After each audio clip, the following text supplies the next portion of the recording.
Okay. All right, I'll start. Okay, I'm Reinard Geldenhuys. I'm from Overberg-distriksmunisipaliteit. We were asked by a province to assist, and I'm the incident commander for this fire at the moment. Okay, I took over at about 2 o'clock, no, 1 o'clock.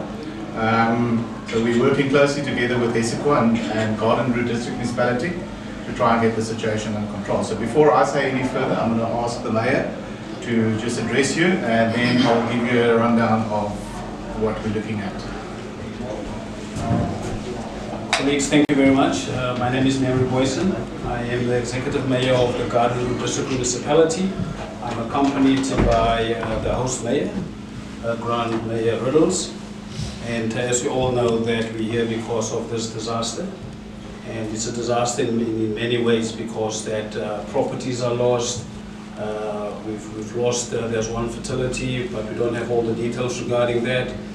And at the same time, I want to say thank you to all the units which are present working on fire, the commander-in-chief for this operation. And myself and Mayor Grant, we in our capacity to give the political support we needed. We took a conscious decision that we as councillors, we're not going to stand in the way of the professionals. They know what they're doing, and you as some of the volunteers here, you're more qualified than us to handle the situation, but we will assist in whatever. Okay, so as you all know, the incident started on Sunday afternoon, around about 3:15, and it was fought valiantly by the units on scene. Air support was brought in yesterday and this morning. So at this stage we are dealing with a fire incident. As you are well aware that we had an incident within the incident where we lost the helicopter. We're not going to comment on that.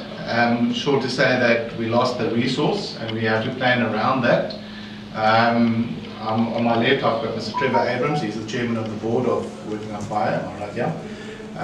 So if there's questions around that, you can speak to him later. This briefing concerns this fire, and we will focus on this fire only. So what we've got at the moment is that we had fires all over the area, which was fairly contained by hard work of the ground teams during the night and up to this morning.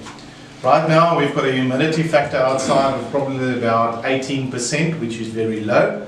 Red FDI, fire conditions, high temperatures, and as fires are supposed to do and as the wind is supposed to do, we had a wind change around about 14:30. So just when we thought we had it under control, and we briefed our mayors earlier on when we will have it under control, we've got new problems going. It is that time of the day, from 12 o'clock to 4 o'clock in the day. This is when fires do what they want to do, and we're very much in protection mode right now. So if I can orientate you on the map, this is Vermaaklikheid. This is where we're standing right now. This line indicated in red is this line going up here, where if you look outside the window, where you see the thick smoke coming towards us, and on this side where you see this green line, if you look out the window there, that's the thick smoke going on that side. So right now our priority is protecting these structures, one of it being the ICP. I don't like evacuating an ICP. They say it's bad form. So we're trying to protect the houses and the structures of this fire. The fire jumped over here. We had this well contained. It jumped here with the wind change, and it's coming down this valley towards us on this side. Structures at risk at the moment are these structures to the eastern side of Vermaaklikheid, long-term risk to the structures on that side, and 1 or 2 structures on this side where this fire is going out on its own. The rest of the area is fairly well contained. Our lines through here and on this side and all the way to Pinky, I think it's called, is contained. So all these lines are contained. So as we're looking for it, with the exception of that fire there, the western side of our fire is fairly well contained. This is one of our concerns. Pinky has got quite a lot of houses, so we don't want this fire crossing into that area there. Right now our focus is with the current wind is to contain this area, protect the structures, let it cool down, fresh teams, and then we have a plan that we want to start executing during the night.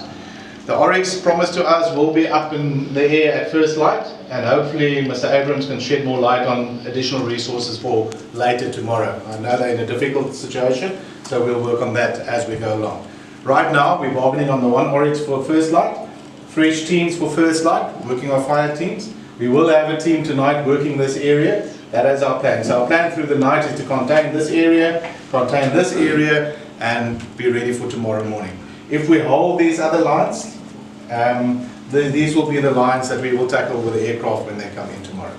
So we still hoping that during the night we'll calm this down and stabilize this, and during the rest of tomorrow make a plan with the rest of it. But the forecast for tomorrow is very much the same, so it is difficult conditions to work in. So that's where we're at.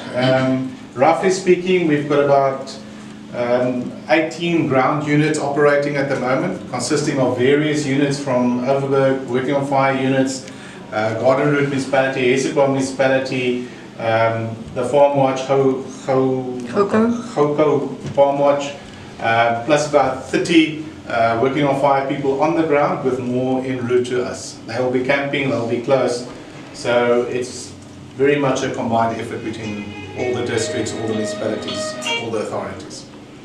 So that's where we're at right now. Properties lost, I'm also Skoonraad Group editors.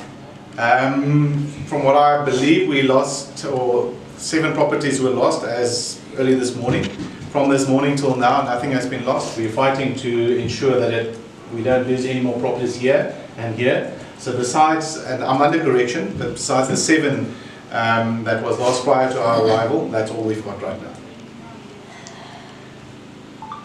Any other questions? This fire that's coming over this hill here. Yes. What are you doing to contain that? Because that seems to be moving down to the homes there at the bottom. Okay, we're not containing it. We can't contain it. We're protecting the structures at the moment. Yeah. Right now, basically all we're doing is structure protection. It's too dangerous to put our ground teams in. The veld is too high. It's too hot. The fire is too unpredictable. So all we're doing right now is structure protection. That's why I said when it cools down tonight and early tomorrow morning with aerial resources, we'll start tackling this. I haven't been on this specific site, but my ops chief says we can let it burn out to the side there, from what I believe, and that might be the strategy that we use. But right now, to answer your question, we can't fight any fire head on or put people on the ground. It's just too dangerous. We saw how quickly this changed. So right now we're just doing structure protection. And you did say that this fire is coming towards the village of Vermaaklikheid. Yes.